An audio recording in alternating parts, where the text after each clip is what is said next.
Hello everyone. तो अभी हम एक्सरसाइज 6.1 के क्वेश्चन सॉल्व कर रहे थे। तो अभी तक हमने क्वेश्चन नंबर फर्स्ट सॉल्व कर लिया था। तो क्वेश्चन नंबर सेकेंड चलिए देखते हैं कैसे सॉल्व होगा। पहले मैं यहाँ पे लिखी हूँ क्वेश्चन नंबर सेकेंड, इसको पढ़ लेती हूँ।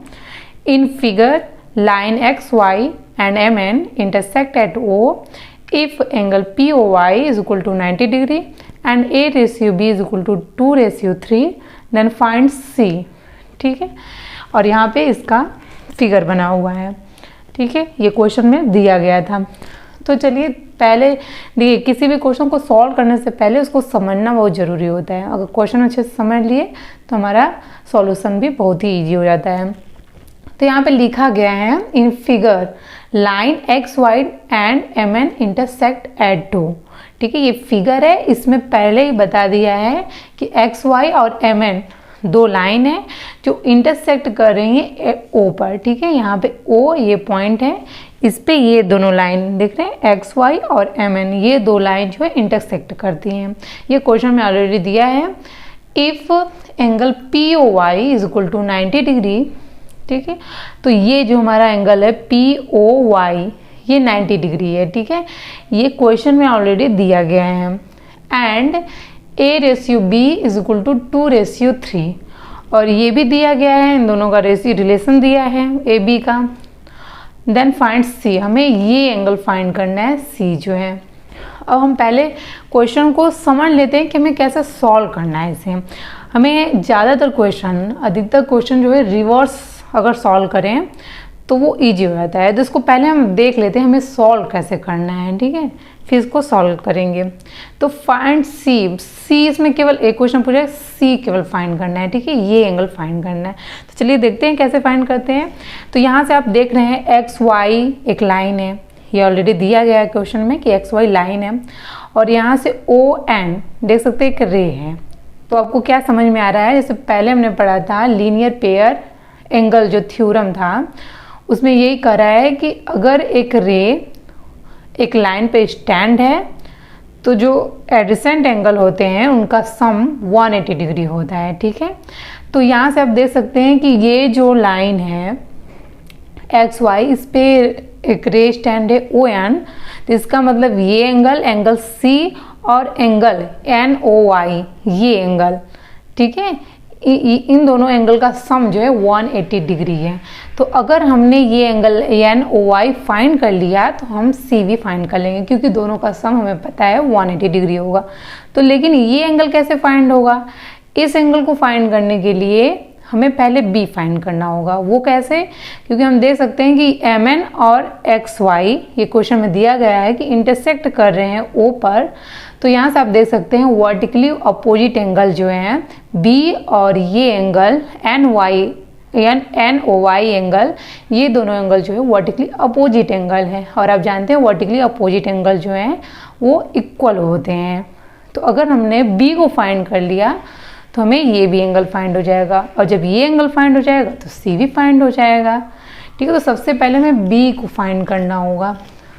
अब चलिए देखते हैं बी कैसे फाइंड करते हैं।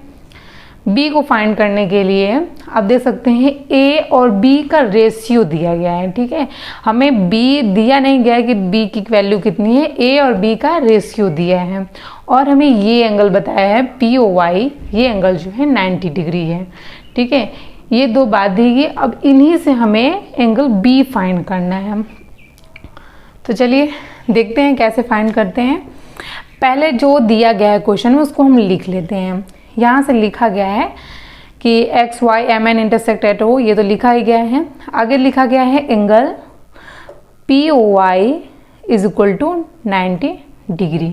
ठीक है, and A ratio B is equal to 2:3। तो इसको हम a by B is equal to 2/3 भी लिख सकते हैं, फिर इसे हम सॉल्व भी कर सकते हैं। a is equal to 2/3b। ठीक है, यहाँ से एक इक्वेशन बन गया, इसका हम नाम लिख देते हैं। यहाँ से आप देख रहे हैं एक इक्वेशन बना है, a और b वेरिएबल्स में दो हैं। अब ये तो क्वेश्चन में ऑलरेडी दिया गया है, अब हमें फाइंड क्या करना है, सी यहाँ से ऐसे भी लिख सकते हैं, सी इज क्वेश्चन मार्क, आपको समझने के लिए ईजी होगा। यहाँ से एक चीज़ हम मान लेते हैं, जैसे इस एंगल की NOY जो एंगल है इसकी बार बार जरूरत पड़ने वाली है, इसको हमें फाइंड भी करना है, अभी हमने समझा है। तो इसका एक नाम लिख देते हैं, यहाँ से लिख देते हैं suppose angle NOY is equal to, इसको मान लेते हैं ये हो जाएगा D। ठीक है, इस एंगल का नाम हमने D लिख दिया। ऐसे क्वेश्चन को सॉल्व करेंगे तो हमें लिखने में आसानी होगी। तो पहले हमें A और B को फाइंड करना होगा। A B को देखिए, पहले ये देखते हैं XY जो है एक लाइन है, इस पे दो रे स्टैंड है। ठीक है, एक रे है OM और एक रे है OP। अगर हम OM को निगलेक्ट करते हैं, ठीक है, मानते हैं कि OM नहीं है, तो यहाँ से केवल इसको देखते हैं OP को, केवल OP जो रे है उसको देखते हैं। तो ये एक लाइन है, इस पे एक रे स्टैंड है OP। फिर से लीनियर पेयर एंगल थ्योरम को देखते हैं, वो क्या कहता है कि एक लाइन एक रे पे स्टैंड है तो जो एडजेसेंट एंगल है उनका सम 180 डिग्री होगा। तो इस एंगल का जो POY एंगल है और POX एंगल है, ठीक है, ये दोनों एंगल है, एडजेसेंट एंगल है, इनका सम 180 डिग्री होगा। एंगल POX, ठीक है, ये क्वेश्चन में ही है, POX is equal to A plus B, यहाँ से ये दिया गया है। अब देखते हैं, यहाँ से हम एक इक्वेशन बनाते हैं। अब ये जो एक XY लाइन है, इस पे एक रे स्टैंड है, तो लीनियर पेयर एंगल थ्योरम यहाँ पे लगाते हैं। तो angle POX plus angle POY is equal to 180 degree. ठीक है, जो एडजेसेंट एंगल होते हैं उनका सम जो है 180 डिग्री होता है। तो POX और POY एडजेसेंट एंगल है। तो अभी हमने देखा POX कितना है, POX है A प्लस B, ठीक है, और POY कितना है ये दिया गया, ऑलरेडी क्वेश्चन में दिया गया है। POY जो है 90 डिग्री है, तो यहाँ पे लिख सकते हैं 90 डिग्री एंड 180 डिग्री। अब इसको हम सॉल्व कर लेते हैं। ये 90 है, इस साइड आएगा, प्लस में है तो माइनस हो जाएगा, तो A प्लस B, और ये माइनस हो जाएगा 180 में से, तो ये 90 हो जाएगा, 90 डिग्री। तो यहाँ से हमें A प्लस B की वैल्यू मिली, और यहाँ से हमने A और B की एक जो दो वेरिएबल हैं इनमें एक इक्वेशन पहले से फाइंड किया था, यहाँ पे एक और इक्वेशन फाइंड हो गया। ठीक है, अब जानते हैं एक वेरिएबल को सॉल्व करने के लिए या एक वेरिएबल को फाइंड करने के लिए केवल एक इक्वेशन की जरूरत होती है, और दो वेरिएबल को सॉल्व करने के लिए दो इक्वेशन की जरूरत होती है, तीन वेरिएबल को फाइंड करने के लिए तीन इक्वेशन की जरूरत होती है। तो यहाँ से दो वेरिएबल है A और B, ठीक है, तो A और B को फाइंड करने के लिए यहाँ से तो फाइंड नहीं कर सकते थे क्योंकि यहाँ पे केवल एक इक्वेशन मिला, तो यही से इसलिए हमने यहाँ पे A और B का एक और इक्वेशन फाइंड किया। ठीक है, तो अब यहाँ से दो इक्वेशन फाइंड हो गए, तो हम A और B की वैल्यू भी निकाल सकते हैं। यहाँ से देख सकते हैं, वैसे तो हमें A की वैल्यू की कोई ज़रूरत है नहीं, B ही केवल फाइंड करना है।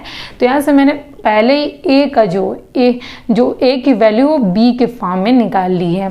तो यहाँ पे A की वैल्यू कितनी है, 2/3 B इंटू B, ये इसका मतलब होता है इंटू। ठीक है, तो यहाँ से A की वैल्यू पुट कर सकते हैं इस इक्वेशन में। यहाँ से लिख सकते हैं from equation first and second, A की वैल्यू यहाँ पर पुट करते हैं, तो A की वैल्यू है 2/3 B प्लस B यहाँ पे ऑलरेडी लिखा गया है, is equal to 90 degree. 2/3 plus 1, B दोनों से कॉमन ले लिया, इज इक्वल टू 90 डिग्री। से सॉल्व करने में ईजी होगा। तो यहाँ से अब देख सकते हैं, इसका एलसीएम लेंगे तो ये हो जाएगा 2 + 3/3 into B is equal to 90 degree and 5/3 into B is equal to 90 degree. अब B की वैल्यू फाइंड हो जाएगी, यहाँ से इस दोनों के साइड भेजेंगे तो ये 3 मल्टीप्लाई में हो जाएगा और 5 डिवाइड में हो जाएगा, तो 3/5 इंटू 90 डिग्री। अब इसको सॉल्व कर लेते हैं। तो यहाँ से हमें B की वैल्यू मिल गई, B की वैल्यू है 54 डिग्री। तो अब हम देखते हैं बी और डी क्योंकि आपस में इक्वल है, बाय वर्टिकली अपोजिट एंगल लिख सकते हैं। B is equal to D, तो यहाँ लिख देती हूँ B is equal to D, और यहाँ मैं साइड में भी लिख देती हूँ, ऐसे समझने में आसानी होगी। Vertically opposite angle, vertically opposite angle.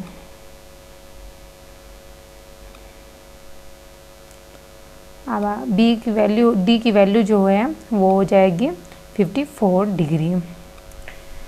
चूँकि सी और डी एडजेसेंट एंगल हैं तो उनका सम जो है वो 180 डिग्री होगा। By linear pair theorem C plus D is equal to 180 degree. यहाँ पे साइड में लिख देते हैं बाय लीनियर पेयर थ्योरम, क्योंकि सी और डी जो है एडजेसेंट एंगल है, थ्योरम। अब यहाँ से डी की वैल्यू पुट कर देते हैं, तो सी प्लस डी की वैल्यू हो जाएगी 54 degree is equal to 180 degree. C is equal to, इसको सॉल्व करते हैं तो ये माइनस हो जाएगा, 54 डिग्री 180 डिग्री में से माइनस होगा तो ये हो जाएगा 126 डिग्री। तो यहाँ से हमने सी की वैल्यू फाइंड कर ली है। अब ये क्वेश्चन सॉल्व हो चुका है, हमें सी की वैल्यू भी फाइंड करनी थी। तो आज की वीडियो में बस इतना ही, अब मिलते हैं नेक्स्ट वीडियो में।